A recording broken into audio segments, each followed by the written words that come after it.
Bien, hermanos, los invito a abrir sus Biblias en carta de Pedro, capítulo 1, versículo 13. Y vamos a leer hasta el versículo 21.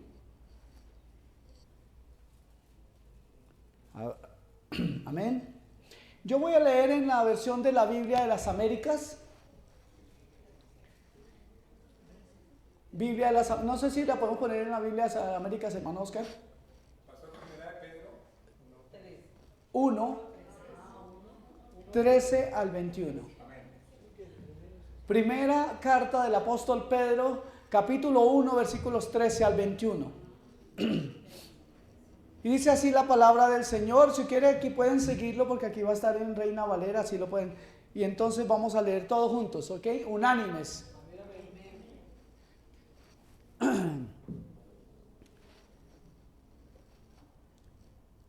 Dice así la escritura: por tanto, ceñid vuestro entendimiento,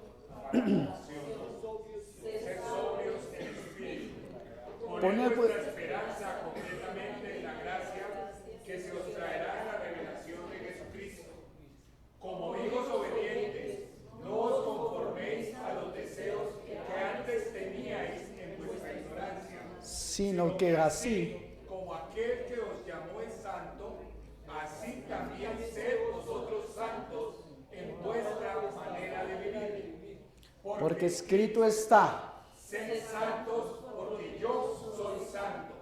Y si invocáis como Padre a aquel que imparcialmente juzga según la obra de cada uno, conducíos en temor durante el tiempo de vuestra peregrinación, sabiendo que no fuisteis redimidos de vuestra vana manera de vivir, heredada de vuestros padres con cosas perecederas como oro o plata, sino con sangre preciosa como de un cordero sin tacha y sin mancha, la sangre de Cristo, porque Él estaba preparado desde antes de la fundación del mundo, pero se ha manifestado en estos últimos tiempos por amor a vosotros, que por medio de Él sois creyentes en Dios, que le resucitó de entre los muertos y le dio gloria, de manera que vuestra fe y esperanza sean en Dios. Amén.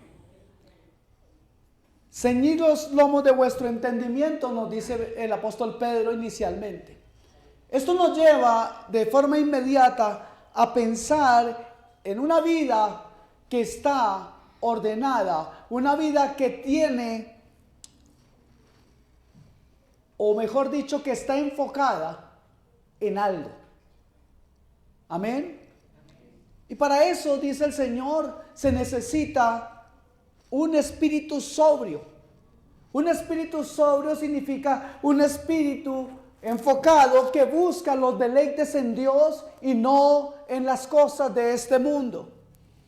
Pero también nos habla en estos primeros versículos del apóstol Pedro de una esperanza en la eternidad, confiando en la gracia y las promesas de Cristo.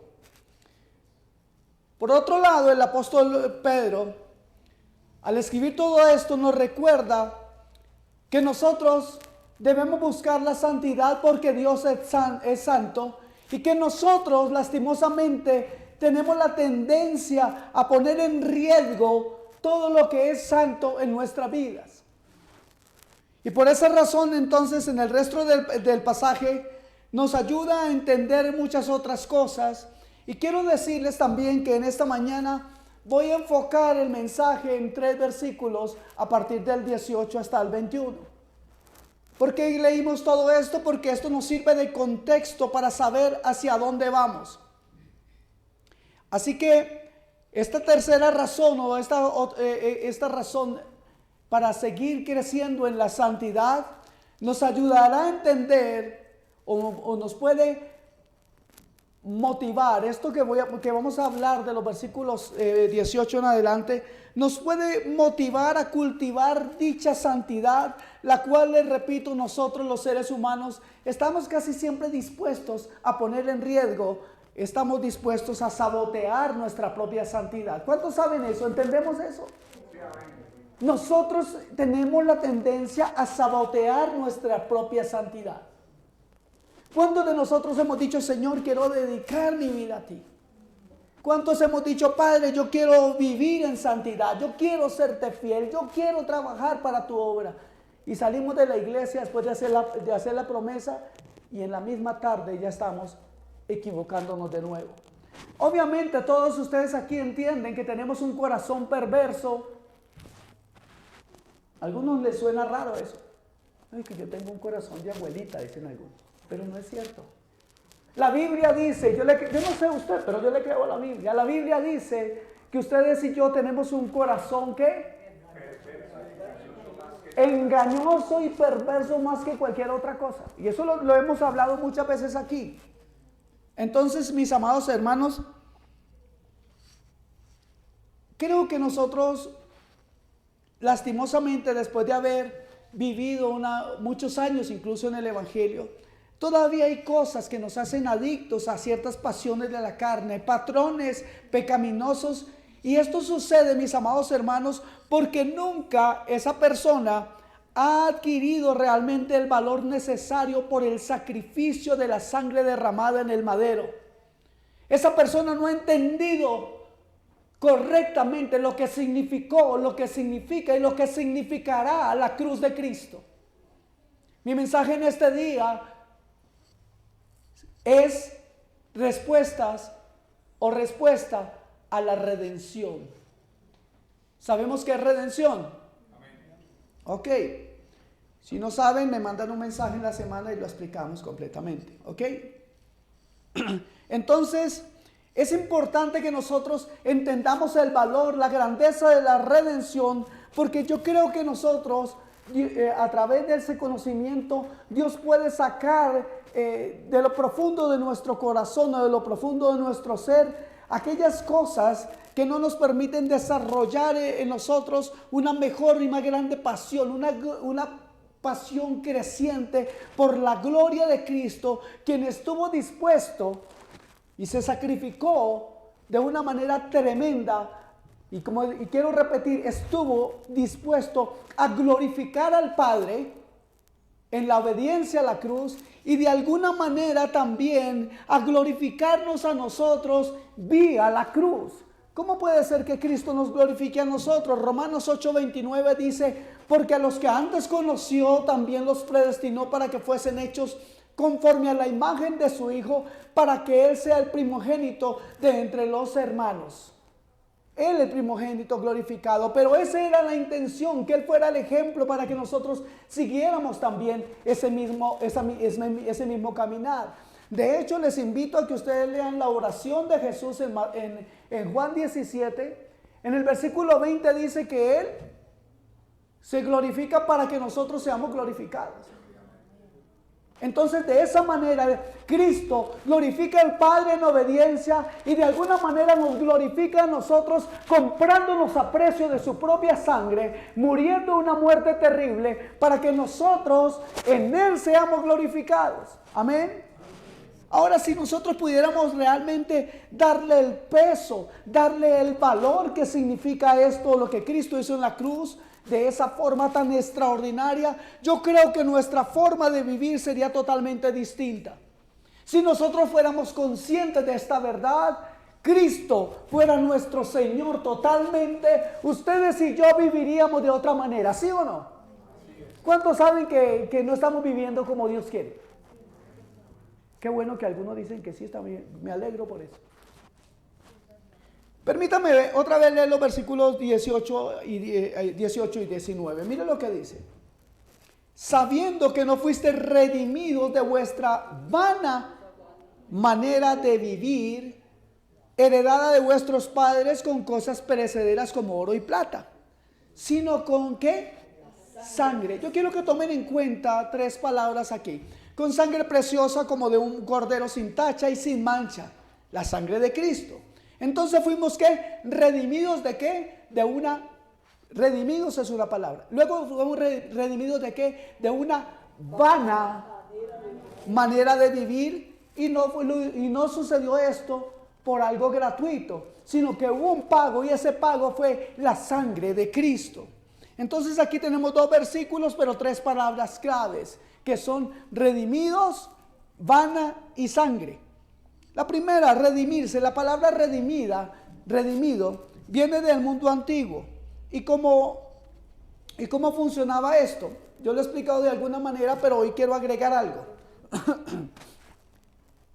Disculpen. Ya me iba a hacer así a las gafas y no tengo. Un esclavo era redimido de esta manera. Digamos, él llegaba al templo de un dios o de una diosa pagana y ese esclavo conseguía un dinero, pagaba un dinero por su liberación a esa diosa. A partir de ese momento entonces él quedaba libre. El dinero llegaba ¿a quién? Iba al tesoro del templo y por medio del tesoro del templo llegaba al dueño del esclavo, quien lo vendía. Y este esclavo quedaba libre ante la sociedad. Amén. Quedaba libre ante los hombres, pero considerado de ahí en adelante esclavo de ese dios o esa diosa a la que él le pagó el dinero. Y algo interesante es que este esclavo le servía por el resto de su vida tratando de complacer a esa divinidad por haberle libertado su vida, de manera que se consideraba esclavo de ese Dios. Qué fuerte, ¿cierto? Pedro dice, pero ustedes no fueron redimidos con esas cosas perecederas, con dinero, o es más, ni siquiera con plata ni oro, que son las cosas más importantes o consideradas más preciosas a lo largo de la historia de la humanidad. Y ustedes fueron redimidos a través de sangre santa, derramada sobre un madero. Una sangre que fue vertida por el creador del universo después de haberse encarnado y convertido no solamente en un hombre, sino en siervo de los hombres. ¿Estamos entendiendo? ¿Cuántos dicen amén? Amén. ¿Cuántos le está entrando el sueño? Diga gloria a Dios. Ok, levante su mano derecha, por favor. Todos, a ver, hagan así, ya, gracias. Por favor, ahora levante la izquierda. Vamos, levántela, mi hijo, usted es el más joven de este lugar y... ¿Ya se cansó? ¿A qué hora se acostó? Ya vemos cómo es así. Por favor, bajen su mano. No, lo hago esto para que no se me duerma. ¿Amén? ¿Qué está haciendo sueño?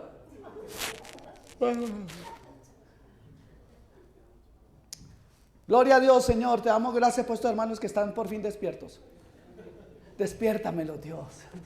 Sacúdelos. Es importante entender entonces que Cristo el Señor pagó ese precio por nosotros y no somos nosotros liberados como ese esclavo que luego se hizo esclavo de un Dios prácticamente inexistente.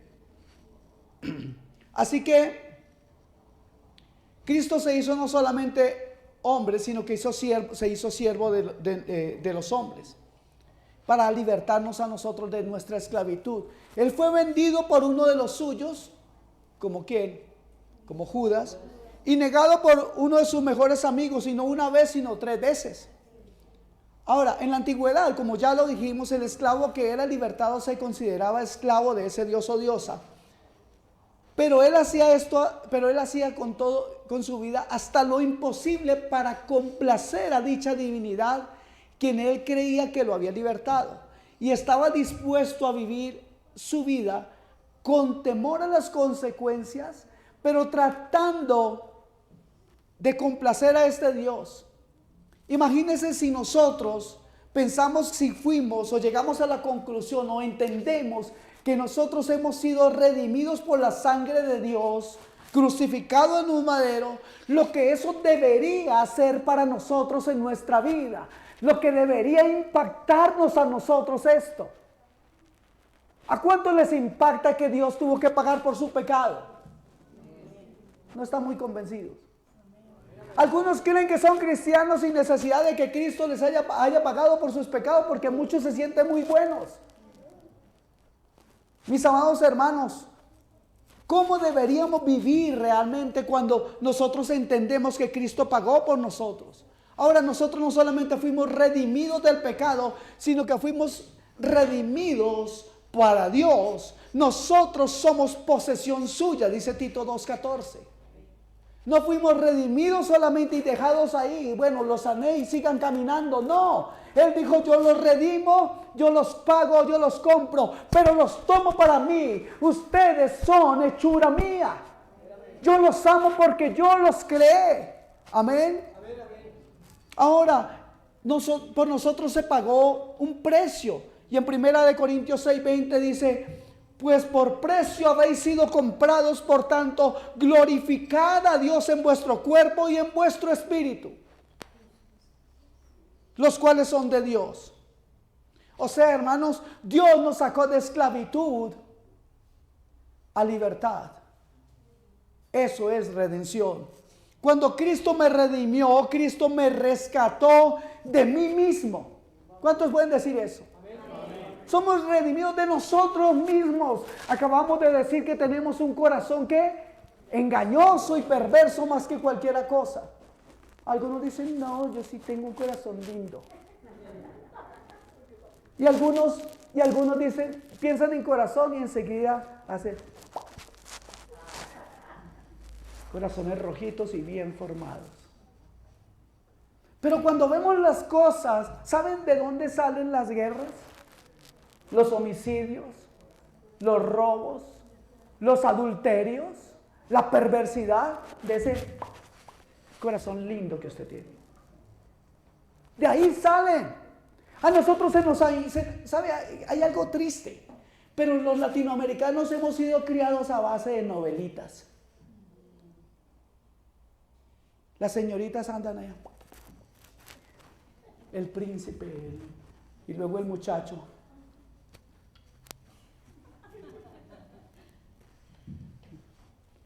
Yo soy el vaca. ¿Cuántos son así aquí? ¿Cuántos fueron así? No nieguen, confiesen. Pecadores. Eso hemos sido, hermanos. Porque nuestra idiosincrasia nos han criado con la idea de que todo es ternura y cuando nos toca de verdad, entonces no aguantamos. Somos a veces, incluso como cristianos, somos cristianos de espagueti, man. Un agua tibia y nos doblamos. No. Ahora, déjeme decir algo. Cuando Cristo me redimió, Cristo me rescató de mí mismo. Cristo me rescató del pecado que yo acariciaba, el pecado que yo añoraba, el pecado que yo disfrutaba, el pecado cuyo placer me hacía sentir bien. Y si yo no entiendo mi redención, yo no voy a valorar la cruz de Cristo. Y si yo no entiendo la cruz, yo no voy a vivir una vida digna de mi llamado. Si yo no entiendo, hermanos, la verdad, la cruz que Cristo sufrió físicamente, entonces, amados hermanos, apague y vámonos, como dicen por ahí. Nosotros hemos leído muchas veces, hemos escuchado cómo le ha costado al Señor todo el sufrimiento, cómo lo latigaron, cómo le arrancaron sus carnes, cómo su espalda quedó hecha, como dicen los chilenos, hecha tiras. Amados hermanos, esta es la verdad. Algunos llegan a decir, ay, pastor, el otro día me puse a ver un poquito eso de la pasión de Cristo y yo no pude seguir. Me dolió mucho el corazón. ¿Sí? De verdad, sí. Y luego uno se da cuenta, y lo digo porque es una experiencia vivida. Luego me doy cuenta que la esposita esa era una terrible, ¿se dice bruja? No. En la casa. ¿Cómo le duele que le pegaran al Señor? Pero ¿cómo no le duele que ese pecado haya sido el motivo por el cual Cristo haya tenido que sufrir semejante cantidad de vejaciones? Amados hermanos, mire, el Salmo 22 habla como, el Salmo 22 predice la forma de los sacrificios de Cristo. En ese salmo usted encontrará que la lengua se le pegó al paladar al Señor. Era tan alto el grado de deshidratación que el Señor se le pegó la lengua en el paladar. Y luego también pensar, ahí en el Salmo 22 nos damos cuenta que el Señor estuvo, escuche esto, colgado de 3 clavos. ¿Ustedes se imaginan el dolor de Cristo? Wow. Ahora, Cristo no sufrió solamente físicamente. Cristo sufrió también emocionalmente. ¿Por qué? Porque sus amigos lo trataron indiferentemente, lo vendieron, lo traicionaron, lo negaron y al final lo abandonaron. Ahora, no todos lo vendieron, no todos lo negaron, pero todos lo abandonaron.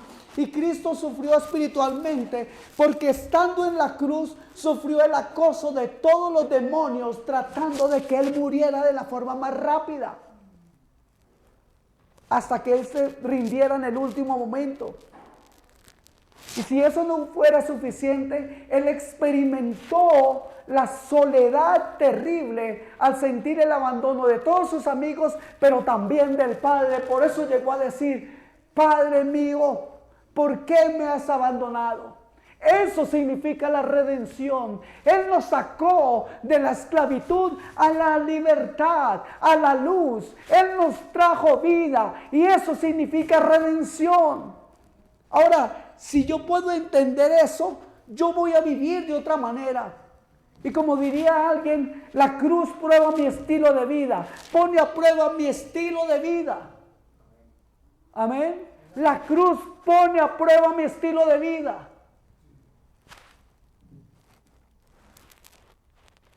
El entendimiento de lo que ocurrió allí en la cruz me ayuda a evaluar mi vida. ¿Qué respuestas estoy dando yo a la redención que Dios me dio? Yo quiero que evaluemos eso. Yo les invito a que hagamos un autoexamen. De que hoy consideremos si lo que yo hago, si lo que yo estoy viviendo da respuesta conforme a semejante sacrificio. Y déjeme decirle que usted venga una vez a la iglesia un domingo, no es una respuesta para Dios. Eso no es una respuesta. La respuesta está después, cuando yo me doy cuenta de que Él murió para que yo viviera en una vida en santidad. Ay, no, pastor, eso de ser santo es muy feo porque uno hay quietico. Que tienen la idea que ser santo es hacerse el santo. Pero ser santo o la santidad se vive de una manera muy práctica. Dígame una cosa, y ya lo he dicho muchas veces, seguro ya lo saben de memoria, pero como a mí me gusta el ministerio de la repetición, lo voy a repetir. ¿Qué hace usted si va a la tienda y le devuelven un poco más de dinero? ¿Sí? Gloria a Dios. Muy fácil. ¿Qué haría Jesús? Jesús haría esto con el billete en el piso.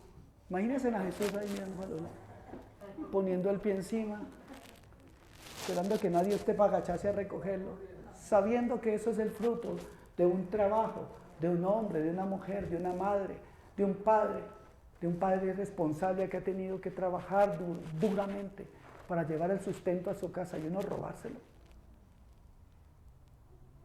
Algunos dicen, pastor, pero es que usted... Yo recuerdo cuando era niño que me gustaba ir a una tienda que se llenaba mucho. Porque un día, por accidente, me mandaron deprisa y yo fui a comprar y pues mi mamá, si me mandaba y me demoraba, cuando yo llegaba me daba besos. Y yo esa prisa comencé a comprar cosas y después dije, ahora me voy a comprar algo para mí. Pero lo que iba a comprar para mí estaba en la panadería.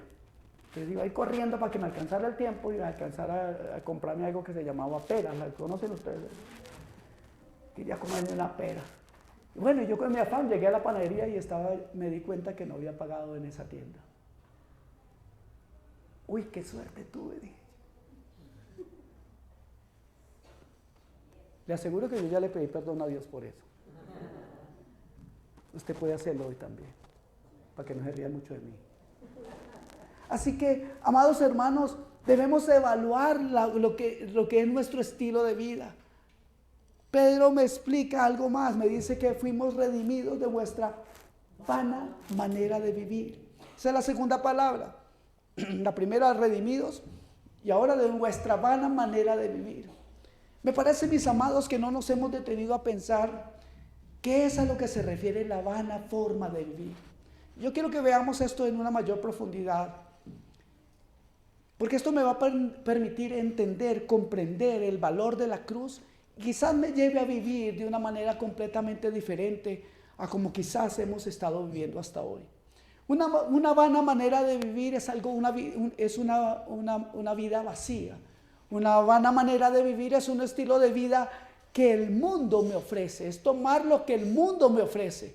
La vana manera de vivir es el estilo de vida que tú y yo llevamos antes de venir a Cristo. Amén. Antes de venir a Cristo. La palabra también nos dice que todas las cosas viejas pasaron, ¿qué? Y aquí todas son hechas nuevas. Todas son hechas nuevas. No es que tengo que volver a la tienda a ver si no me cobran. Ya eso es del pasado. Ya Cristo me perdonó. ¿Por qué? Porque hubo arrepentimiento en mi corazón y en mi vida.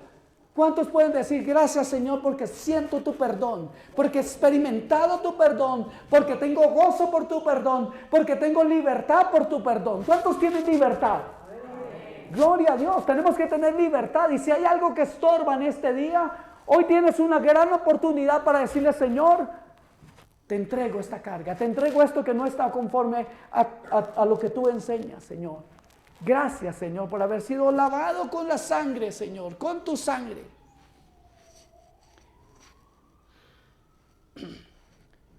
Ahora, fíjense que el apóstol Pedro, en la segunda carta, no aquí en la primera, en el capítulo, segunda de Pedro, capítulo 2, versículo 22, nos habla de algo que lastimosamente, con palabras muy fuertes, nos dice, pero que creo que son palabras que nosotros merecemos. Mira lo que dice: les ha sucedido a ellos según el proverbio verdadero: el perro vuelve a su propio vómito y la puerca lavada vuelve a revolcarse en el cielo. Wow. Oiga, es como duro ese Pedro, ¿no? Pero no lo merecemos, ¿sí o no? ¿Cuántas veces después de haber dicho que nosotros entregamos nuestra vida a Cristo, que vamos a ser fieles a Cristo, que vamos a hacer su obra, que vamos a predicar, después estamos echando hacia atrás, escuche esto, desechando el llamado que Dios nos ha hecho a servirle y a vivir en santidad? Y después volvemos a nuestros vanos caminos, a nuestra vida nuestra vida pecaminosa. Ahora, la puerca lavada es una metáfora que se refiere al cristiano que ha sido lavado con la sangre de Cristo y que ha vuelto a revolcarse en el pecado en el que antes vivía. Yo no me imagino, hermano, que uno se vista un día domingo para venir a la iglesia o para cualquier momento se vista bien y de pronto antes de salir dice: no, mejor me pongo la camiseta con la que cociné toda la semana y así me voy para la reunión. Es ilógico, ¿cierto? Igualmente ilógico es que usted haya dicho y se haya comprometido con Dios y luego a la primera de cambio se mande a cambiar. Amados hermanos, una manera de vivir vana es algo trivial, es algo vacío. Una manera vana de vivir carece de una dimensión trascendental, o sea, como que las cosas que hemos llegado a lograr no trascienden, no pasan nada. Es como si yo fuera un insensible. Al vivir, al trabajar, nuestra vida no tiene incluso ni siquiera trascendencia. ¿Sabe qué es lo que más a veces nos importa? Y lo que más da satisfacción a alguien que vive una vida vana es saber si se ve bien, y es saber si le suben o no el sueldo, la belleza externa. Y yo me pregunto, ¿dónde está la satisfacción? Esa persona gasta más esfuerzo, más tiempo, más energía persiguiendo las cosas de este mundo que persiguiendo los tesoros celestiales. Si alguno de ustedes está sufriendo o atravesando por esto, déjeme decirle que está viviendo una vida vana. ¿Cuántos dicen amén? ¿Cuántos están dormidos otra vez? Démele un codazo ahí a los hermanos que me están durmiendo, ¿no? No, esposas, con amor. Por favor, con amor. Un pellizco, pero con amor, ¿ok? Amados hermanos, una manera vana de vivir carece de sentido, de pertenencia a Dios. Una manera vana de vivir carece de sentido, de pertenencia, incluso a la familia en la que Dios les ha puesto. Repito eso. Incluso a la familia, incluso a la congregación a la que Dios te ha puesto. Entonces usted puede decir, pastor, pero es que yo no estoy seguro que esta sea la congregación. No importa, que el Señor le muestre dónde es. Pero usted tiene que mostrar, si realmente tiene una vida puesto los ojos en Jesús, usted mostrará realmente un interés por las cosas, por la obra en la cual Dios le ha puesto. ¿Por qué? Porque usted será bendición para ese lugar y esas personas, esa congregación será bendición para su vida y te podrá proteger y podrá nutrirte del alimento que hace falta en cada uno de nosotros, que es la palabra de Dios. Amados hermanos, una manera vana de vivir carece de un claro sentido de propósito y de significado a la hora de vivir y trabajar. Amén. Una manera vana de vivir carece de sentido y no siente satisfacción en nada de lo que hace. Cuando trabaja, cuando hace vida social, hace vida de familia, cuando va a la iglesia con sus amigos. Porque solamente, hermanos, una relación íntima con Dios es capaz de producir tal satisfacción después de que los pecados nuestros han sido lavados. Eso es la verdad. Y ustedes y yo lo sabemos. ¿Cuántos de nosotros sabemos que Dios da propósito a nuestras vidas? Amén. El problema es que lo sabemos, pero nos olvidamos de practicarlo. Solamente el Señor te puede dar un sentido sobrenatural de gozo. Mientras nosotros sigamos aquí caminando como peregrinos en esta tierra y como extranjeros, antes de entrar en la gloria, hermanos, mientras caminemos en esta tierra, nosotros debemos buscar aquellas cosas que para el mundo son raras, que para el mundo son ridículas, que para el mundo incluso son causa de burla. Porque muchas veces seremos nosotros criticados. ¿Cuántos de aquí les dicen por la calle o se han burlado porque son cristianos? ¿A cuánto les da vergüenza ir a decir que son cristianos? Levante la mano. Ok. Cuando se tiene una manera vana de vivir, la vida se siente como como sintió Salomón. ¿Usted quiere saber cómo sintió la vida Salomón? Mire, vayamos por favor a Eclesiastés capítulo 1, versículo 13.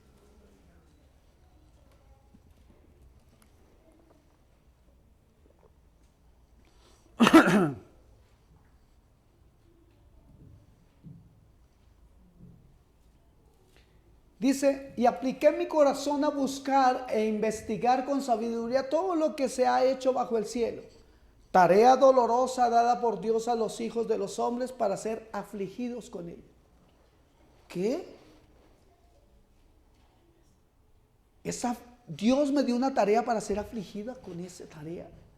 ¿Y cuál era esa tarea? Aplicar mi corazón a investigar con sabiduría, en este caso humana, todo lo que se ha hecho.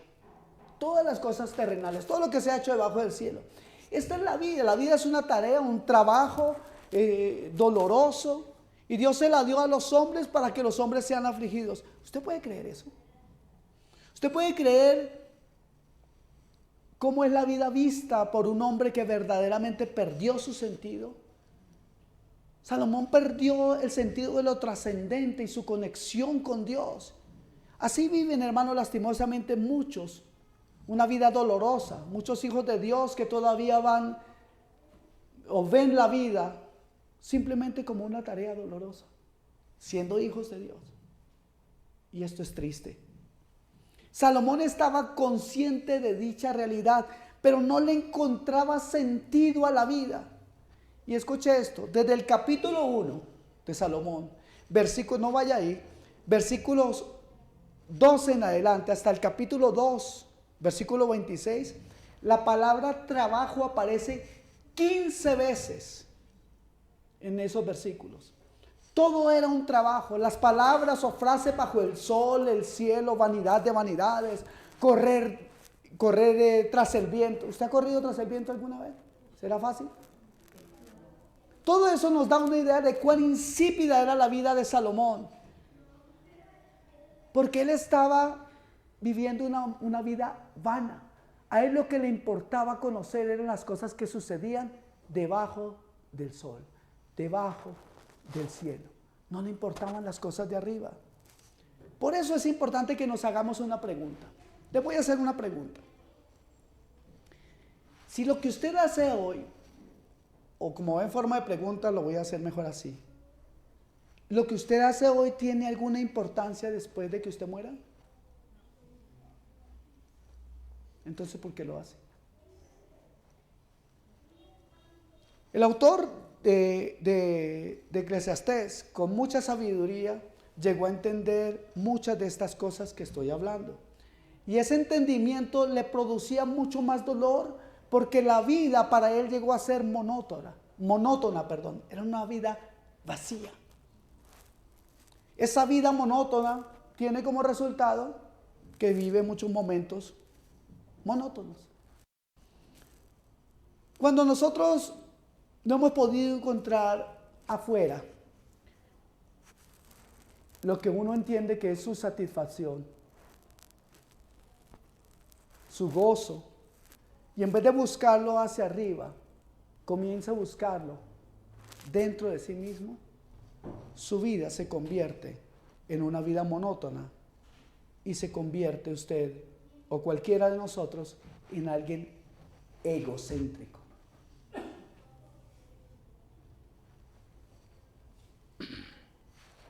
¿Por qué?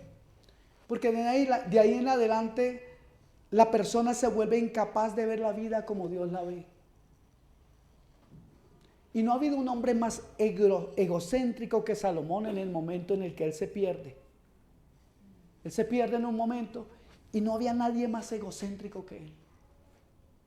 Y un poco loco y un poco kamikaze. Se consiguió 700 mujeres y 300 concubinas. Yo no sé cómo se va a aguantar el problema.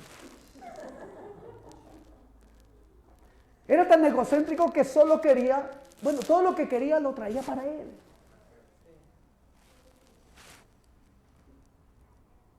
Yo no sé si eso tiene que ver con nuestra vida hoy, pero permítame decirles algo. O preguntémonos cuán egocéntricos somos. ¿Cuánto afán le ponemos a las cosas que queremos? Pero cuánta pereza espiritual para buscar las cosas que realmente necesitamos, que es el fluir de la palabra de Dios en este corazón, que es engañoso. Pero esta palabra, si llega a nuestras vidas, nos da luz, nos enciende el camino y nos da la vida. Amén. Mira lo que hizo Salomón. Él comenzó a pensar y comenzó a escribir todo lo que pensaba. Yo le invito a que usted piense y grabe todo lo que piensa. Y después se ponga a estudiar lo que pensó. Algunos van a decir, estos pensamientos locos que llegan a nuestra vida, esas ideas macabras que llegan a nuestra vida. Usted puede ver una niña preciosa de, no sé, una princesa. Y usted dice, qué hermosa. O ver a un joven, así, flaco, alto como este, así, guapo. Dice, qué príncipe. Pero no vaya a ver ese corazón porque eso está más malo. Sin embargo, hay esperanza para nosotros porque la palabra de Dios viene a cambiar nuestros pensamientos malvados que vienen de un corazón que está ahí queriendo hacer el mal. La palabra de Dios viene y cambia, porque la palabra de Dios tiene el poder para cambiar las almas, porque la sangre de Cristo que es revelada en nuestras vidas a través de la palabra de Dios, lava nuestros pensamientos, lava nuestras vidas, cambia nuestro futuro. Amén. Y eso fue lo que hizo. Transcribió todo lo que él pensaba. Y déjeme decirle, capítulo 2, versículo 1 al 11, yo no le voy a leer los versículos. Le voy a interpretar lo que es o cómo luce una vida egocéntrica. Mira lo que, ya le dije que no le voy a leer los versículos, pero le voy a decir las palabras de la Biblia. Dije, mi mente, mi cuerpo, mi mente otra vez, me guiaba, mis obras, me edifiqué, me planté, me hice, me precedieron, mi plata, mi oro, me probé, me engrandecí, mi corazón, mi labor, mis manos, me había empeñado, mío. Todo de esa manera hablaba Salomón. Todo. Estaba totalmente ido de la trascendencia de la gloria de Dios. Y lastimosamente muchos de nosotros estamos caminando en un camino de oscuridad porque Dios no existe para nosotros. Existe tal vez un domingo, pero en la semana Dios está ausente. Dios es trascendente en la medida en que yo doblo mis rodillas y le digo, Señor, haz conmigo conforme a tu voluntad. Dios hará algo maravilloso. Ahora, permítame decirle que en este libro el autor de Eclesiastés no podía encontrar la salida. Él no puede encontrar la solución a su manera de vivir, porque en su búsqueda se centró en su propia observación, en su propia razón, en su propia experiencia, en su propia conciencia, en su propio entendimiento, y no podía encontrar la salida.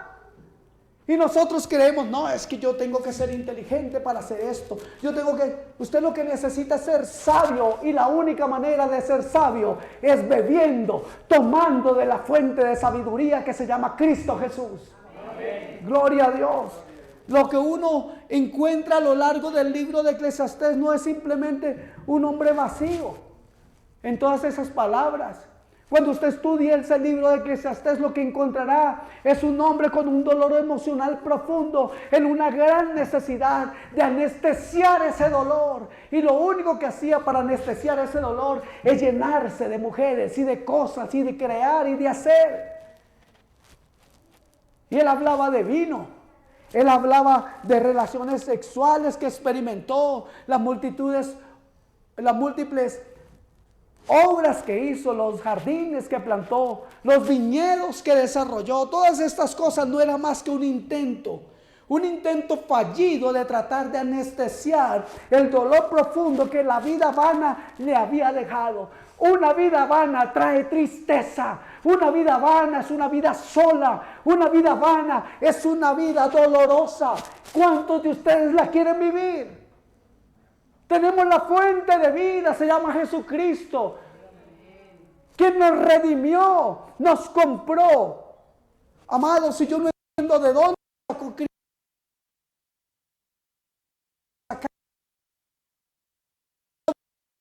adecuada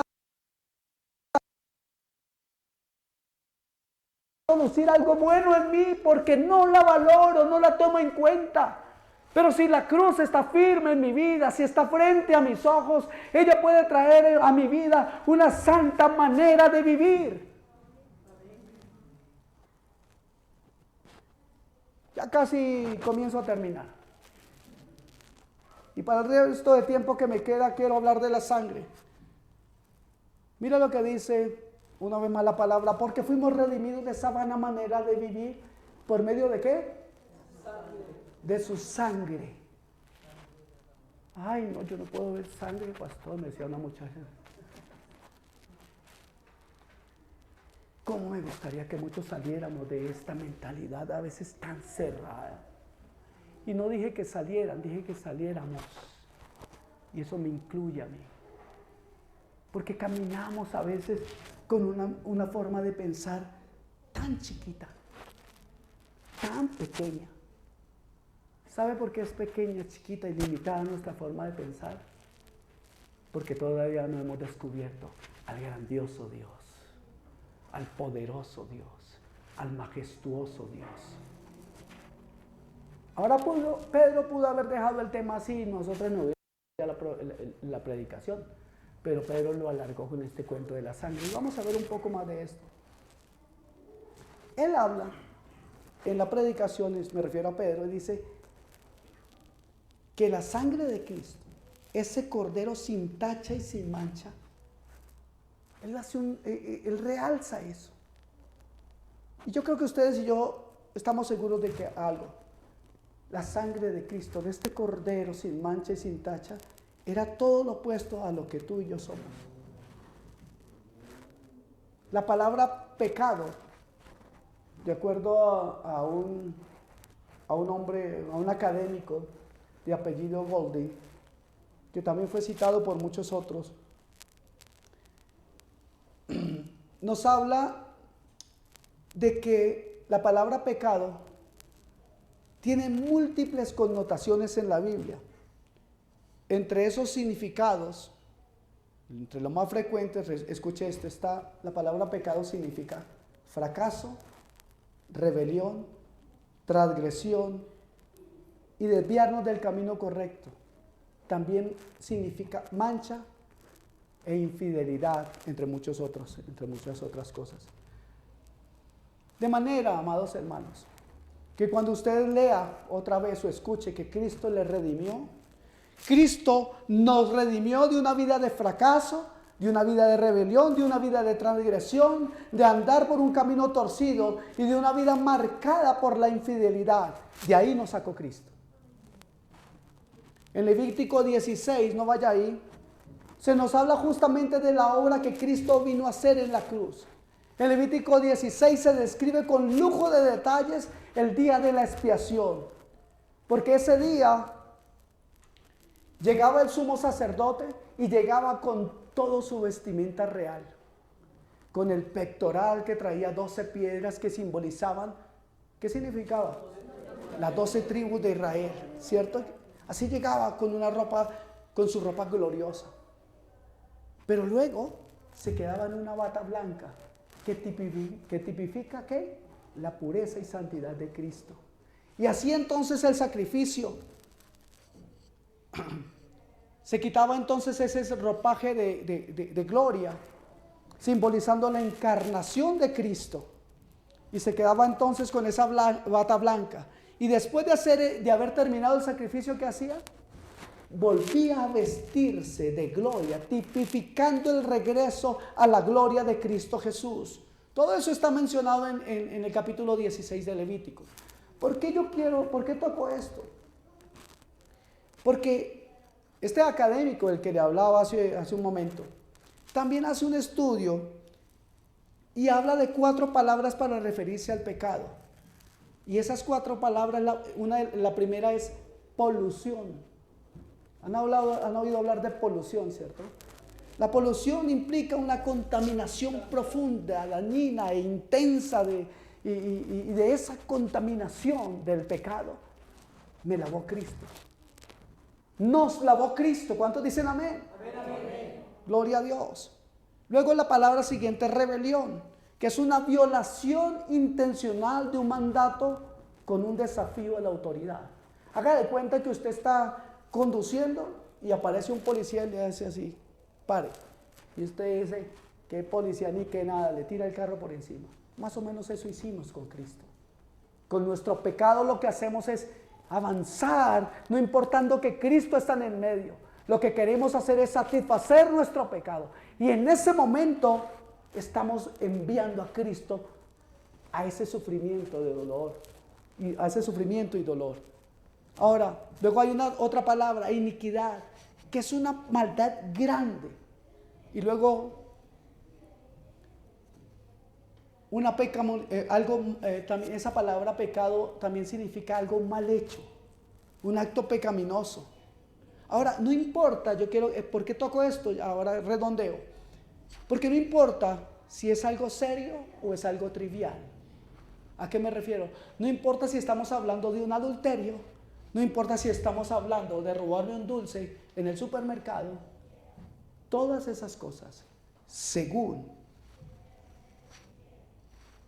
Levítico, todo eso es pecado. No importa si es intencional o no intencional, consciente e inconsciente, visible o invisible, un hecho, una disposición, ya sea omisión o de comisión, eso es pecado de acuerdo a Levítico 16. De manera que Cristo, escuche esto, de manera que Cristo hubiera tenido que venir a morir en la cruz si ustedes y yo solamente nos hubiéramos robado una pequeña cuenta en una tienda de barrio. Si solo nosotros hubiéramos cometido pecados de ese tamaño, Cristo hubiera tenido que morir para poder librarnos de la muerte eterna. Y la razón es que una falta, miren esto, algo que pudiera parecer algo trivial como morder una fruta en el jardín.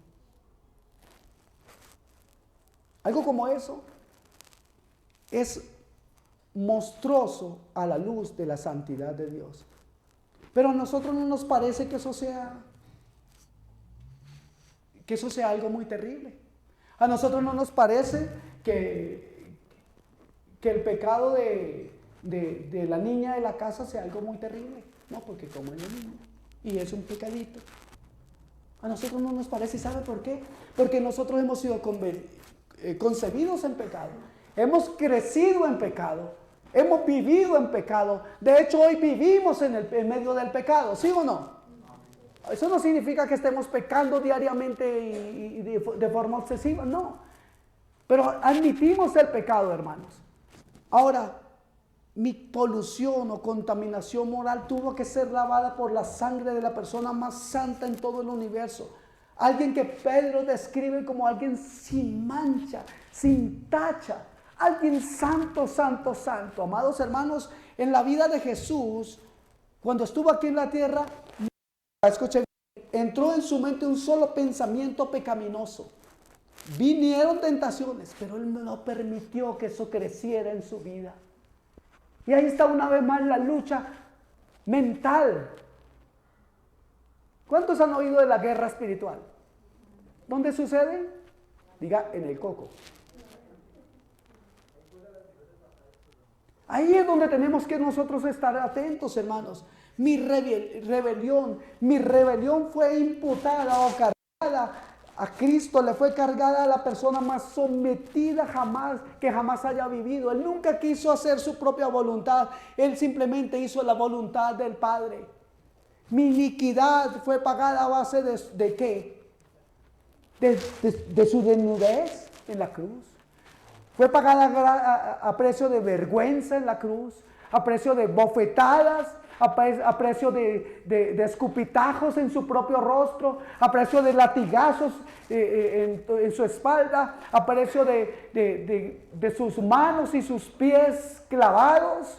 Amados hermanos, mi iniquidad requirió un castigo de esa magnitud. Por eso, mis amados hermanos, quiero decirles lo siguiente. Cualquier cosa, por pequeña que parezca, el pecado más trivial fue algo muy grosero y profano a los ojos de Dios. El valor de la cruz de Cristo es monumental, entendámoslo, mis amados. Que Él haya venido al más acá para llevarme al más allá, debería realmente poner trascendencia en mi vida. Debería ser algo que pese en nuestro diario vivir. Piensen esto, el Cordero de Dios que quita el pecado del mundo, Él se encarna, se hace hombre, se hace siervo y estuvo dispuesto a perdonar mis pecados para hacerme parte de una familia, de su familia.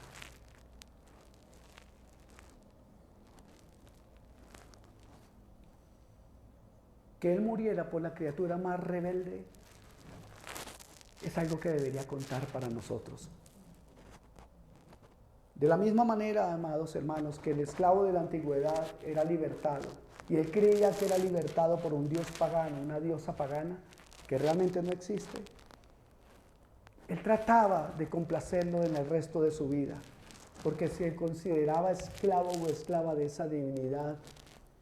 Amados, que de esa misma manera, entonces nosotros debiéramos venir a la cruz, porque la cruz me llama a venir, y la cruz me llama a venir a morir a mi yo, a no ser un Salomón, un egocentrista, alguien que está solamente pensando en su propio placer, pasando por encima del sacrificio de Cristo. No debe ser así, porque si Él nos compró a precio de sangre, usted y yo tenemos un amo, tenemos un dueño, y nuestra vida ya no nos pertenece. Pero con todo eso ya nuestra vida no se ve vacía, no se siente vacía. Nuestra vida toma un propósito cuando Cristo está presente.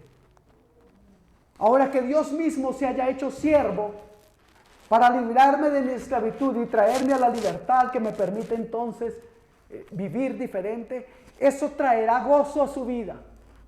Tendrá que traer gozo a su vida el conocer esa verdad.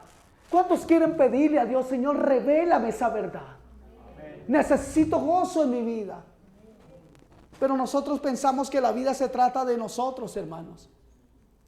Pero realmente la vida se trata de Él, porque Él hace la diferencia entre lo que es satisfacción e insatisfacción. Piensa en eso. Si no se siente satisfecho con su vida, yo le invito a que piense en Cristo. Él es mi satisfacción. Ya casi de verdad terminando les quiero decir esto.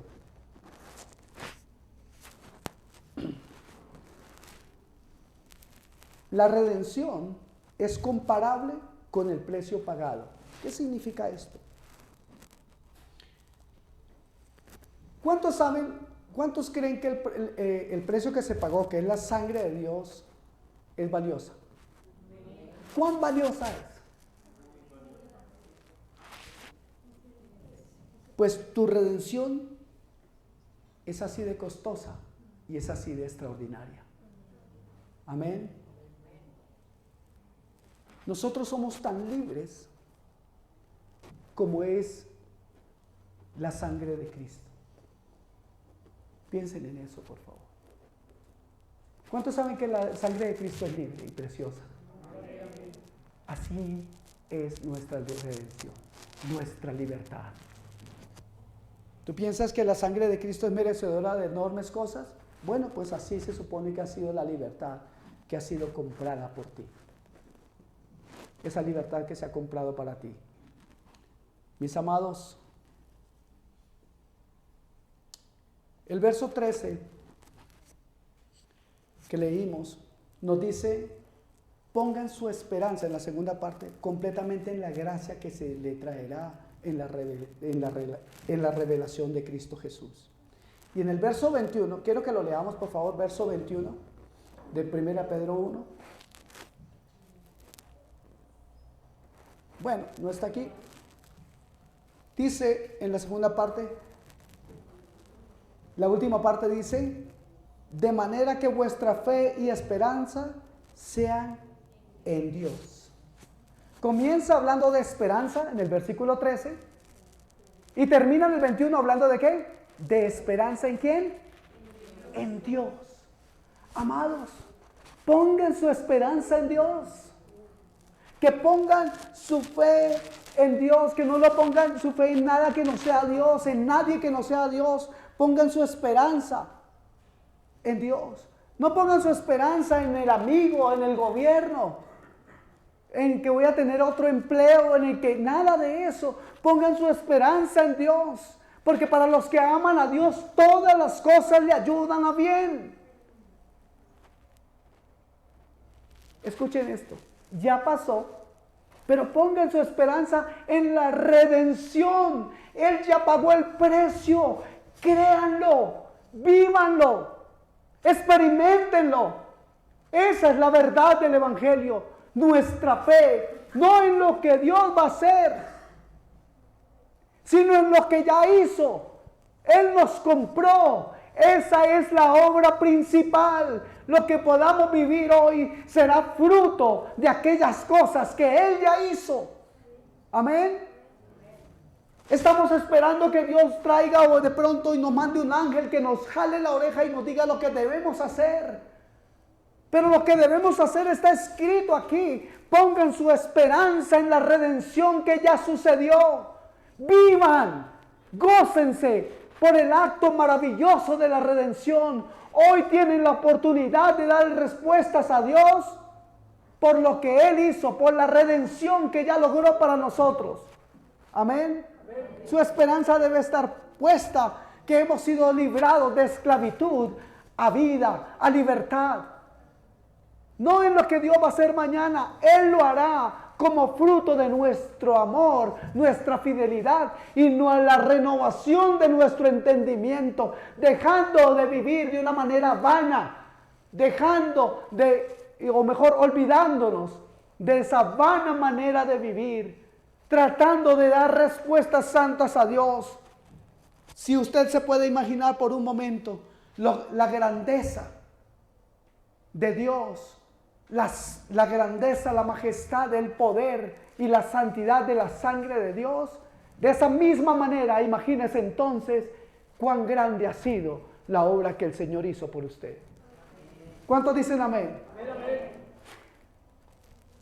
Quiero ya terminar porque de verdad que hoy yo me creo firmemente y no necesito tener mucho discernimiento para decirles esto.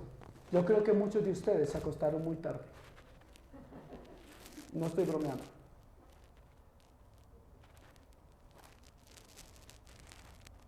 ¿Cuántos aman venir a la iglesia? ¿Cuántos preparan la venida a la iglesia desde el sábado? ¿Sí? Acuéstese temprano el sábado. Dele valor a la palabra de Dios. Dele el realce, la trascendencia. Dele el respeto a la palabra de Dios. Dele a Dios la prioridad. Comience a vivir en agradecimiento por la redención que Dios le dio. Prepare desde el sábado su domingo con el Señor, su tiempo con el Señor. Que no sea lo último que le queda, el último esfuerzo lo voy a dar el domingo y después del domingo que va así doblado ya en la casa. Se le acabó toda la energía. Respetemos la redención que Dios nos ha dado. Démosle el valor que la redención merece. Yo no sé usted cómo toma esto, si lo toma como un regaño, no lo sé. Si lo toma así, me alegro. Porque necesitamos comenzar a mostrar en nuestra vida disciplina lo que realmente decimos ser. Amén. Mejor, si no duerme como yo lo hago, para que en la noche estar cansado y caer como una piedrita. Padre, te doy gracias por esta mañana. Te doy gracias por tu palabra, Señor. Pero sobre todo, Señor, te doy gracias por lo que hiciste ahí en la cruz, Señor.